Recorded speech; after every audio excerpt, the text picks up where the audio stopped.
How to delete movie or show from Amazon Prime Video watch history. Hello everyone, this is Max. Welcome back to another tutorial video. So let's start without wasting any time. Also make sure to watch this video till the end. First of all, open up any web browser on a device. Now simply tap on the search bar. Now type Amazon Prime Video.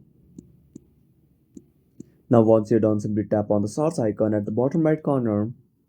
Now open up the first website.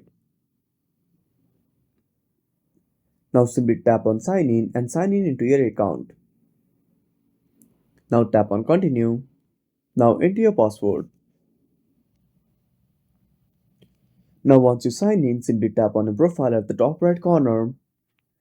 Now tap on accounts and settings. Now under account and settings, simply scroll to the right. Now find watch history. Now simply tap on it. Now select the movie or show. Now next to it you will find a remove button.